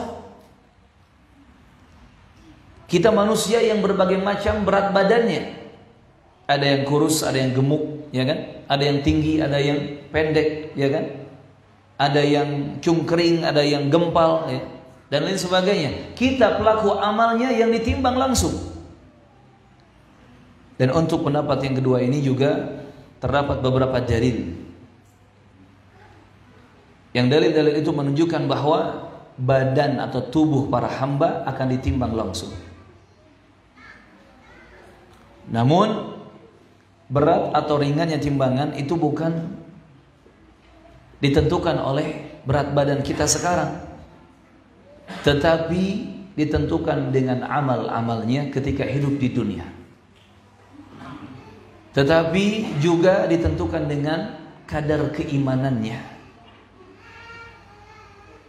Di antaranya hadis yang diriwayatkan oleh Al-Bukhari dan Muslim dari Abu Hurairah radhiyallahu anhu. Rasulullah bersabda sallallahu alaihi wasallam, "Innahu la ya'ti ar-rajulul 'azimus saminu yaumal qiyamah." Sungguh pada hari kiamat nanti akan ada seorang laki-laki yang azim, yang besar, yang samin, yang gemuk. La yazinu 'indallah janaha ba'udah. Tetapi ketika ditimbang dia itu, ketika ditimbang di sisi Allah, ternyata beratnya tidak sampai seberat sayap nyamuk. Nauzubillah. Artinya apa? Berat badannya tidak menentukan berat amal solehnya. Gemuk badannya tidak menentukan kegemukan imannya. Makanya percuma badannya Masya Allah atletis, six pack, ya, tinggi besar, tapi giliran sepertiga malam terakhir gak ada dia bangun salat tahajud. Percuma dia atlet jago lari, tiap pagi jogging 1 jam 2 jam tiap pagi setiap hari, tetapi dia tidak bisa melangkahkan kakinya ke masjid untuk sholat berjamaah. Tetapi berat kakinya untuk melangkahkan kakinya ke majelis-majelis ilmu taman surga seperti ini. Percuma. Nah, ini akan ada orang seperti ini nanti. Badannya gemuk, besar, badannya bagus, tetapi ketika ditimbang di sisi Allah tidak bisa mengalahkan beratnya sayap nyamuk sekalipun. Sayap nyamuk itu berapa gram sih, Pak? beratnya? Ada yang pernah iseng nimbang-nimbang sayap nyamuk gitu? Berapa gram? Kan sangat ringan ya. Masya Allah. Dan ini nyata akan terjadi. Barakallahu fikum. Juga tentang kejadian yang Allah firmankan di surah Al-Kahfi ayat ke-105. Al-Kahfi ayat ke-105. Kata Allah Azza wa Jalla, "Fala nuqimu lahum yawmal qiyamati wazna." Dan kami tidak akan mengadakan suatu penilaian bagi amalan mereka pada hari kiamat sama sekali. Artinya, amalan-amalan mereka itu tidak dinilai. Artinya, amalan-amalan mereka itu sia-sia. Banyak beramal tetapi tidak ada pahalanya. Dan ini yang akan dialami oleh mereka-mereka pelaku kebid'ahan. Merasa diri beribadah, sholat banyak, puasa banyak, zikir banyak, baca ini dan itu banyak, tetapi sia-sia. Tidak akan dinilai, tidak akan ditimbang oleh Allah Azza wa Jalla. Kenapa? Maksudnya tidak akan dibalas dengan kebaikan. Kenapa? Karena tidak sesuai dengan aturan Allah dan Rasulnya. Walaupun ikhlas, kalau ternyata tidak mengikuti ajaran Rasulullah, percuma. Barakallahu fiikum. Kemudian ada hadis yang lain diriwayatkan oleh Imam Ahmad rahimahullah ta'ala tentang kisah Abdullah bin Mas'ud radhiyallahu anhu. Abdullah bin Mas'ud ini radhiyallahu anhu seorang sahabat yang mulia. Sampai kata ulama hadis ya, kalau periwayatan hadis dimutlakan disandarkan kepada nama Abdullah dari sahabat Nabi, maka ini maksud adalah Abdullah bin Mas'ud. Mulia beliau. Dan ternyata Abdullah bin Mas'ud ini adalah seorang yang memiliki kaki atau betis yang kecil. Dari sisi fisik ada kekurangan. Suatu hari ketika Abdullah bin Mas'ud mengambil ranting dari pohon arok untuk dijadikan siwak, tiba-tiba angin berhembus sampai menyingkap jubah atau pakaian Abdullah bin Mas'ud radhiyallahu anhu. Dan ketika itu ada para sahabat. Sehingga para sahabat melihat betis Ibnu Mas'ud, kaki Ibnu Mas'ud, telapak kaki Ibnu Mas'ud terlihat kecil. Terlihat kecil. Yang kemudian para sahabat pun tertawa. Para sahabat tertawa. Ini tertawa manusiawi ya. Ini tertawa manusiawi. Manusia itu kan kalau melihat sesuatu yang aneh, yang tidak biasa dilihat, mungkin tertawa, mungkin takut kan gitu. Ini manusiawi. Yang penting jangan dilanjutkan melakukan kesalahan setelah itu. Para sahabat tertawa, mentertawakan Abdullah bin Mas'ud radhiyallahu anhu. Kemudian kata Rasulullah kepada para sahabat, "Mada tadhikun?" Apa yang kalian tertawakan? Kata para sahabat, kedua betis Ibnu Mas'ud. Kedua betisnya kecil ya wahai Rasulullah. Kedua betisnya kecil. Ya Nabi Allah. Kemudian kata Rasulullah bersabda kepada para sahabatnya, "Walladzi nafsi biyadihi." Demi yang nyawaku ada pada tangannya. Demi Allah tabaraka wa ta'ala. Dan semua nyawa kita ada pada tangan Allah. Demi yang nyawaku ada pada tangannya, demi Allah, kata baginda Rasulullah, lahuma athqalu fil mizan min Uhudin. Lahuma, sungguh kedua betis Ibnu Mas'ud, athqalu fil mizan, lebih berat nanti di timbangan akhirat, min Uhudin, dibandingkan dengan gunung Uhud. Allahu Akbar. Gunung Uhud itu gunung yang besar. Kalau teman-teman nanti dimudahkan umroh ya ke sana, Allahumma amin, kemudian mampir ke Madinah, pasti biasanya diarahkan untuk datang ke sekitar gunung Uhud.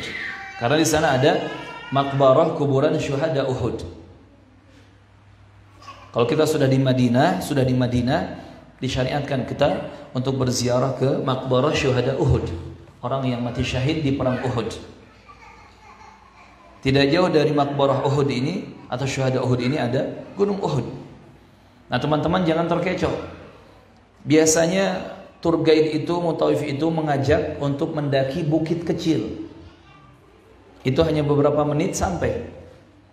Dari parkiran mobil, jalan kaki, naik sedikit sampai di bukit tersebut. Itu bukan gunung Uhud, itu namanya Bukit Rummah. Bukit kecil atau gunung kecil yang ketika itu di perang Uhud para pemanah diam di situ. Rummah itu artinya para pemanah. Rummah, rummat, para pemanah. Ini Bukit Rummah namanya. Adapun gunung Uhudnya gunung yang besar, ya, di samping-sampingnya, lebar, tinggi, besar. Yang kalau mendaki butuh waktu beberapa jam. Gunung batu, ya, gunung batu yang sangat besar.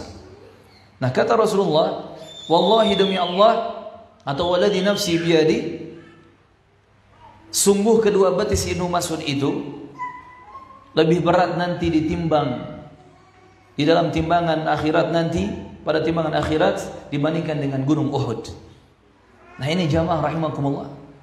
Walaupun tubuh dan fisik pelaku amal itu ditimbang, tetapi yang menentukan berat atau ringannya adalah keimanan dan amal-amalnya. Maka jangan kita melakukan hal yang sia-sia.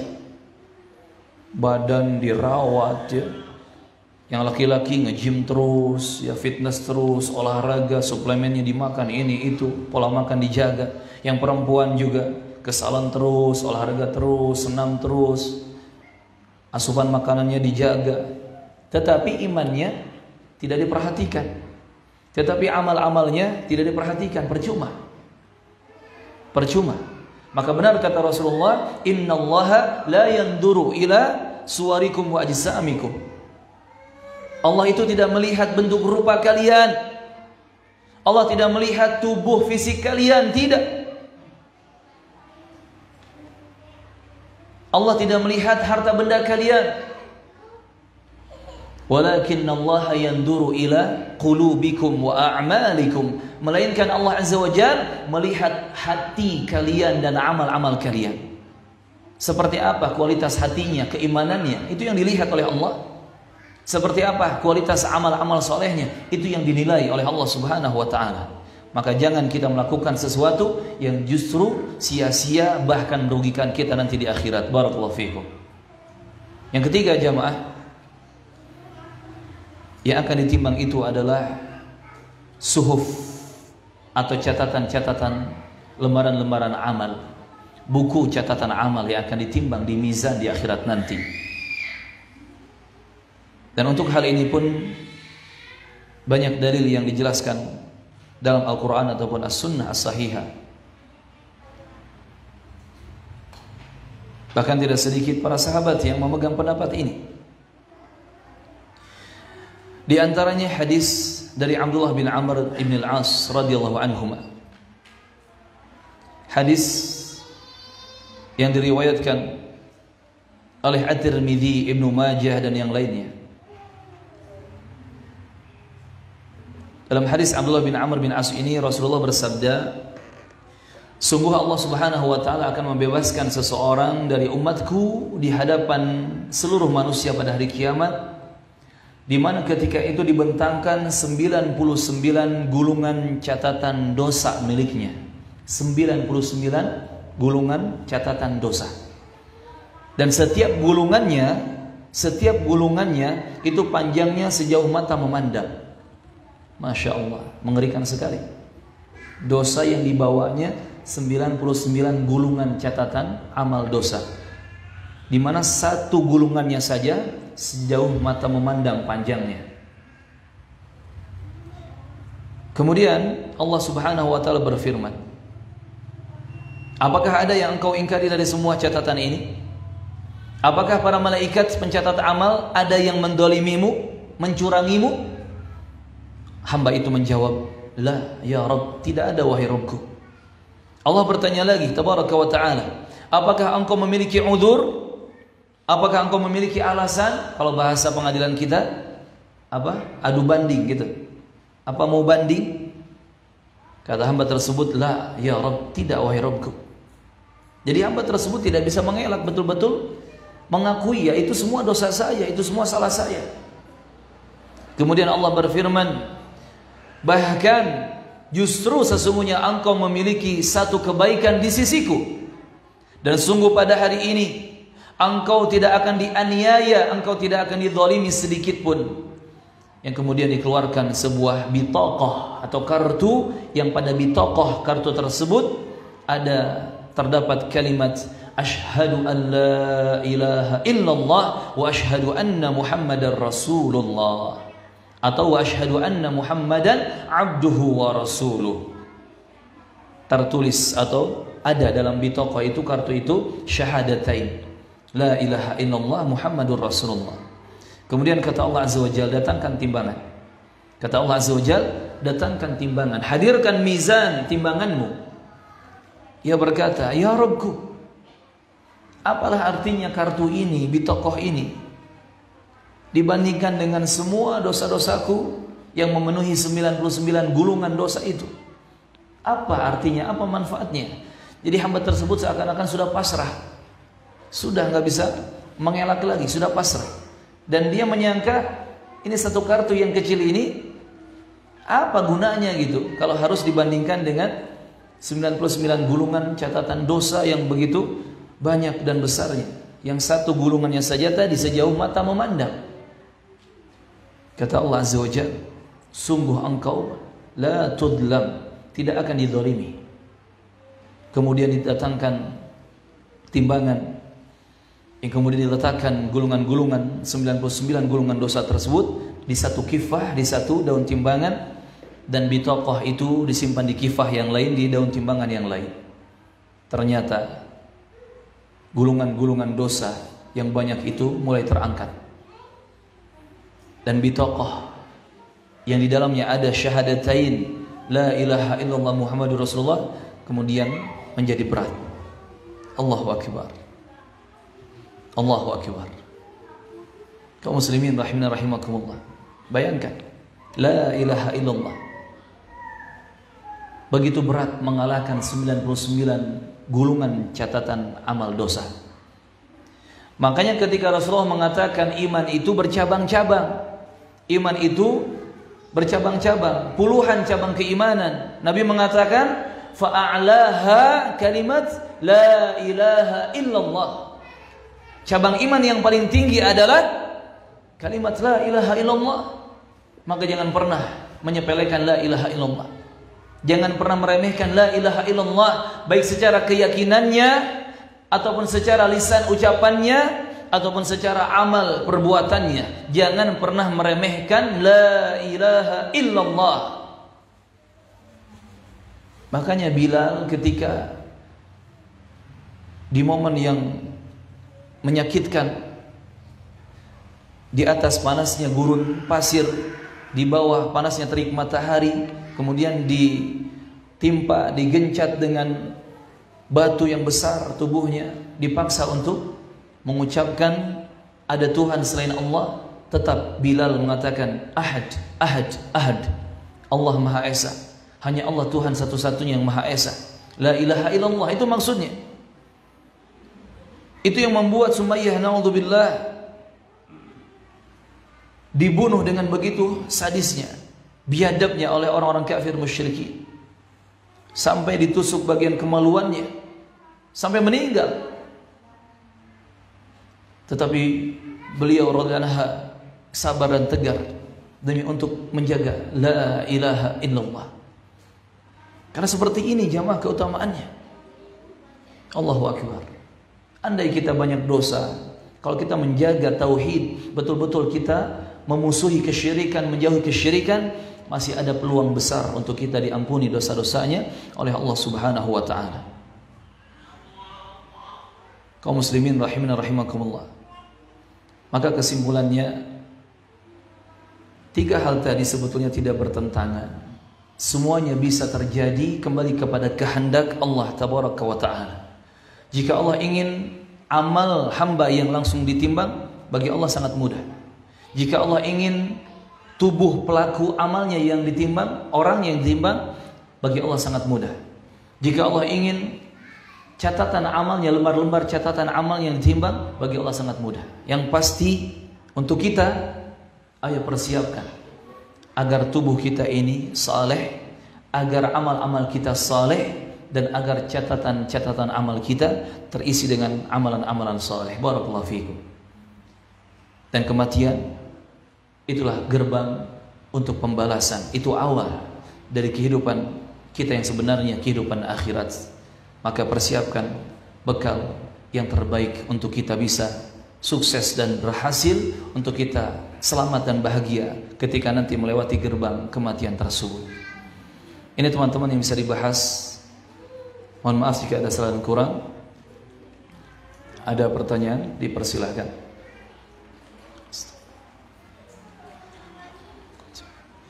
Baik.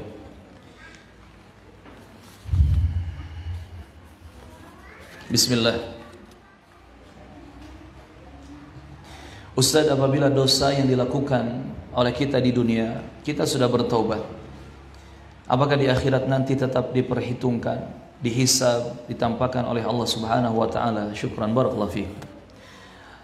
Tergantung apakah dia masuk ke dalam golongan orang yang dimasukkan ke dalam surga tanpa hisab atau harus dihisab dulu. Ya, tergantung. Kalau dia termasuk orang yang masuk surga, 50.000 umat Rasulullah yang masuk surga tanpa hisab, maka tidak ada ya penampakan amal. Karena tidak ada hisab sama sekali. Begitu dibangkitkan dari kematian, berkumpul di padang mahsyar semua, mereka melewati momen hisab ini langsung dimasukkan ke surga. Tetapi kalau tidak masuk ke dalam golongan tersebut, ya masih tetap ada ditampakkan amal-amal kita, dihisab. Yang baik yang buruk semua ditampakkan, dihisab. Ya, jadi yang tidak ditampakkan hanyalah hamba-hamba yang tadi 50.000 golongan umat Rasulullah yang masuk surga tanpa hisab. Barakallahu fikum. Dan modal terbesar agar kita masuk ke dalam golongan 50.000 umat manusia atau umat Rasulullah yang masuk surga tanpa hisab, modal terbesarnya adalah wa 'ala rabbihim yatawakkalun. Mereka betul-betul bertawakal kepada Allah Azza wa Jalla. Maka perbaiki kualitas tawakal kita. Tawakal itu kan menyerahkan urusan kepada Allah, menggantungkan diri kepada Allah, bersandar kepada Allah sambil melakukan sebab-sebab yang syar'i sesuai dengan aturan Allah. Itu tawakal. Contohnya kalau antum mencari nafkah pagi hari, pergi dari rumah, sebelum pergi itu antum sudah berdoa. Ya Allah, berikan kepada saya kemudahan, kelancaran untuk mencari rezeki yang halal, yang baik. Ya Allah, berkahi saya dan keluarga. Ya Allah, jaga saya. Doa dulu. Serahkan urusan kepada Allah. Bergantung kepada Allah, bersandar kepada Allah. Baru ketika keluar dari rumah, antum melakukan sebab-sebab yang real, yang syar'i, yang tidak menyelisihi aturan syariat Islam. Ini tawakal namanya. Dan modal terbesar untuk menjadi golongan yang masuk surga tanpa hisab adalah bertawakal kepada Allah. Dan para ulama juga menjelaskan 50.000 ini tidak menjadi batasan jumlah orangnya. Karena masing-masing dari 50.000 ini akan membawa juga 50.000 orang yang lain. Wallahu ta'ala a'lam. Artinya banyak gitu yang akan masuk ke surga tanpa hisab. Dan bisa jadi kita mendapatkan peluang itu. Barakallahu fikum. Beberapa bulan kemarin saya sering mendengar kabar kematian dari kerabat sekitar, dan saya jadi teringat dosa-dosa yang pernah saya lakukan kepada orang dan diri saya sendiri. Itu kenapa ya Pak? Ini namanya sentuhan hidayah. Bersyukur kepada Allah. Ketika melihat orang mati, saudara mati, teman mati, ada yang meninggal dunia, kemudian kita teringat dosa. Ketika mendengar Al-Quran dibacakan, kita teringat dosa. Ketika duduk di majelis ilmu seperti ini, diterangkan tentang surga, neraka, akhirat, kita teringat dosa. Ini namanya sentuhan hidayah dari Allah Azza wa Jalla. Maka bersyukurlah, bersyukur. Dan memang harus ya kita sering-sering mendapatkan momen seperti itu. Justru kalau kita mendengar fulan mati, fulan meninggal dunia, fulan wafat, kita cuek saja. Kita masih berambisi besar mengejar dunia, lupa ibadah, lupa Allah, lupa akhirat. Na'udzubillah. Justru itu momen yang membahayakan. Termasuk ketika di beberapa hari ke belakang, wali kota Bandung yang kita cintai ini, rahimahullah, beliau Masya Allah diwafatkan oleh Allah di hari Jumat di masjid ketika akan mengerjakan sholat Jumat. Dan kita berdoa, kita berharap kepada Allah, semoga Allah mengampuni dosa-dosa beliau, semoga Allah memberikan husnul khatimah kepada beliau. Allahumma amin. Nah, ketika momen seperti ini kita ketahui, jadikan pelajaran besar. Ingat dosa-dosa kita yang kemudian kita terdorong untuk bertaubat kepada Allah. Dan kita pun berdoa kepada Allah, ya Allah, mudahkan untuk saya mendapatkan husnul khatimah. Minimalnya seperti saudara saya tersebut mati di hari Jumat, bahkan di masjid Allah, bahkan ketika akan beribadah kepada Allah. Ini momen yang sangat indah. Momen yang sangat indah. Jadikan pelajaran. Maka suasana hati dan pikiran seperti tadi dipertahankan. Harus seperti itu. Apalagi kalau kita teringat dosa, kemudian kita banyak menangis di hadapan Allah, banyak bertobat dan istighfar kepada Allah. Ini luar biasa. Ini yang disebut oleh para ulama, dosa yang membuat kita masuk surga. Dosa yang membuat kita masuk surga. Karena ketika mengingatnya, kita semakin takut kepada Allah. Kita semakin bertobat, beristighfar kepada Allah. Dan itu lebih baik. Dosa yang kita lakukan di masa lalu kemudian kita mengingatnya, mendorong kita untuk lebih takut dan dekat kepada Allah, itu lebih baik daripada amal soleh yang kita lakukan tetapi kita riya melakukannya, daripada amal soleh yang kita kerjakan tetapi kita sombong melakukannya. Dan amalan soleh seperti ini yang dibalut dengan riya, dibungkus dengan sombong, itu adalah amal soleh yang akan memasukkan kita ke neraka. Na'udzubillah. Kita berlindung kepada Allah Subhanahu wa ta'ala. Selanjutnya, apakah dengan taubat dosa-dosa ana terhapus di yaumil hisab? Ya, insyaallah ta'ala. Jika Allah berkehendak dan menerima taubat kita, semua dosa-dosa kita dihapuskan. Tetapi bukan berarti tidak dihisab, bukan berarti tidak ditampakkan. Dihisab, ditampakkan, dihitung. Tetapi yang sudah diampuni oleh Allah tidak dibalas dengan azab. Itu maksudnya. Kalau dihisab, ditampakkan, dihitung, tetap seperti itu keadaannya. Tetapi jika Allah sudah mengampuni dosa-dosa kita, menerima taubat kita, maka tidak dibalas dengan azab. Barakallahu fikum. Amalan apa yang bisa sampai kepada orang tua yang telah meninggal agar orang tua dijauhi dari azab kubur? Tidak hanya azab kubur, tetapi juga kengerian di padang mahsyar, termasuk juga kengerian di atas sirat, di atas neraka, dan juga azab neraka. Untuk kita bisa membantu orang tua kita terhindar dari kengerian-kengerian tersebut, kita meminta kepada Allah agar Allah menyelamatkan beliau. Maka kata para ulama, ada 4 amalan yang pahalanya terus mengalir kepada orang tua kita meskipun mereka sudah wafat atau meninggal dunia. Yang pertama, doa dari anak yang saleh. Maka perbanyak doa kebaikan dari kita sebagai anaknya. Perbanyak juga amal-amal soleh dari kita sebagai anaknya. Kalau ingin menyelamatkan orang tua kita, kalau ingin terus mentransfer, mengirim pahala-pahala yang banyak dalam catatan amal baik orang tua kita walaupun sudah mati, jadilah kita anak yang soleh. Karena anak yang soleh ini, ketika dia beramal soleh, itu otomatis orang tua punya saham di situ, punya saham pahala di situ. Apalagi sengaja suatu amal soleh, nanti kita jelaskan apa saja jenisnya, itu disengaja di atas namakan orang tua, maka khusus pahalanya untuk mereka. Yang pasti, jadilah anak soleh dan perbanyak doa kebaikan untuk orang tua kita. Ini akan mendatangkan pahala yang terus mengalir. Yang kedua, bisa dilakukan sedekah atau wakaf atas nama orang tua kita. Nah, ini yang saya maksud. Amalan khusus. Diniatkan sedekah, ya, suatu nominal atau suatu barang atau benda, atau wakaf, ya, atas nama orang tua saya. Maka pahalanya sampai kepada mereka, mengalir untuk mereka. Sedekah jariyah, wakaf atas nama orang tua kita, sedekah atas nama orang tua kita, menjadi pahala bagi mereka, mengalir pahala untuk mereka. Apapun itu, mushaf Al-Quran, karpet masjid, bangunan masjid, sumbangan masjid, pondok pesantren, rumah tahfidz, termasuk juga mungkin kebutuhan para santri dan para dai, semua. Ya, alat media dalam dakwah, semua yang disedekahkan atau diwakafkan atas nama orang tua, maka menjadi pahala mengalir untuk mereka. Yang ketiga, bisa dilakukan umrah atau haji atas nama mereka. Maka ada istilah badal umrah, badal haji. Seseorang melakukan umrah atau haji dengan niatan membadali atau membadalkan, mengganti orang yang sudah meninggal dunia. Yang melakukannya orang lain tetapi pahalanya untuk yang di atas namakan. Makanya kan badal umrah itu atas nama. Umrah ini dilakukan atas nama fulan bin fulan. Haji ini dilakukan atas nama fulan bin fulan. Makanya ketika orang membadalkan umrah, talbiyahnya pun khusus. Labbaika umratan an fulan bin fulan. Kan gitu. Labbaika umratan an fulan bin fulan. Labbaika umratan untuk fulan bin fulan, dan seterusnya. Ini yang ketiga. Yang keempat, yang bisa menjadi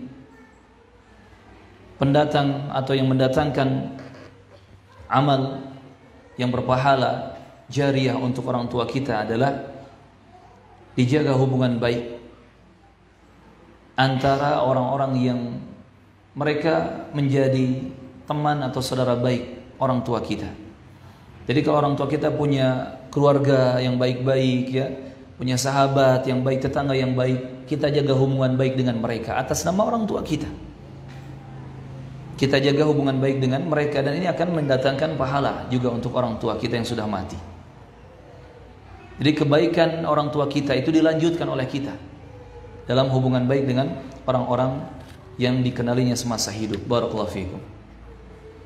Terakhir,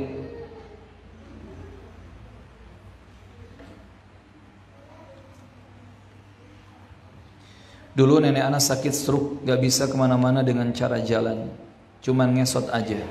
Dan dia juga kalau mau BAB, BAK pakai pampers. Jadi otomatis dia jarang sholat karena najis. Soalnya ganti pampersnya cuma 1 hari sekali. Ana udah coba bilangin sama orang tua ana yang ngurus. Sama orang tua ana yang ngurus untuk ganti popoknya setiap mau sholat. Tapi kata mereka popoknya terbatas. Harusnya anak pertamanya yang harus ngasih popok tiap hari biar bisa sholat. Dan sekarang neneknya sudah meninggal. Jadi pertanyaannya, bagaimana nasib nenek saya di sana? Saya kasihan sama nenek. Dan apakah saya, orang tua saya dan anak-anaknya yang lain berdosa? Karena tidak terlalu memperhatikan sholatnya. Tapi saya sudah coba ingatkan, karena kalau saya yang rawat, dulu saya kurang bisa. Barakallahu fikum. Semoga nenek diampuni dosa-dosanya oleh Allah Azza wa Jalla, dirahmati oleh Allah Azza wa Jalla, dan ditempatkan di nikmat kubur dan kelak di jannah firdaus. Allahumma amin. Yang pasti kalau neneknya dalam keadaan sudah tidak bisa apa-apa, andai ada kesalahan-kesalahan, maka itu ma'fuun anhu, insyaallah dimaafkan. La yukallifullahu nafsan illa wus'aha. Allah tidak membebani seorang hamba dengan sesuatu yang di luar kemampuannya. Fattaqullaha mastata'tum. Maka kata Allah, bertakwalah kalian kepada Allah semampu sebisa kalian, semaksimal kalian. Apa-apa yang di luar batas kemampuan kita, Allah maafkan. Termasuk ini, kasusnya kan nenek ini sudah sepuh. Neneknya sudah nenek-nenek, ya kan? Dan itu banyak kekurangan gitu. Maka insyaallah dimaafkan. Dan kita berdoa semoga Allah memaafkan kekurangan dan kesalahan beliau. Allahumma amin. Bagaimana dengan keadaan orang tua yang mengurus, ya, atau antum yang bertanya, jika terjadi kesalahan-kesalahan dan kekurangan-kekurangan semasa mengurus nenek tercinta, segera beristighfar, bertaubat, dan banyak meminta maaf kepada Allah Subhanahu wa taala. Kemudian sempurnakan taubat itu, istighfar itu, dengan memperbanyak amal-amal saleh. Semoga Allah mengampuni dosa-dosa antum dan kita semuanya. Yang sudah, ya sudahlah, berlalu. Ya, yang sudahlah berlalu. Yang penting sekarang kita memperbaiki diri untuk sekarang dan ke depannya. Adapun kesalahan dan kekurangan yang terjadi di masa lalu, perbanyak istighfar dan taubat untuk hal-hal tersebut. Nah, ini yang bisa disampaikan jemaah. Mohon maaf jika ada salah dan kurang. Semoga Allah selalu menjaga kita semua di atas kebaikan dunia akhirat. Semoga Allah memudahkan kita untuk mendapatkan husnul khatimah sehingga berhak mendapatkan kenikmatan jannah firdaus. Allahumma amin. Kita akhiri dengan kafaratul majlis. Subhanakallahumma wa bihamdik, asyhadu an la ilaha illa anta, astaghfiruka wa atubu ilaik. Assalamualaikum warahmatullahi wabarakatuh.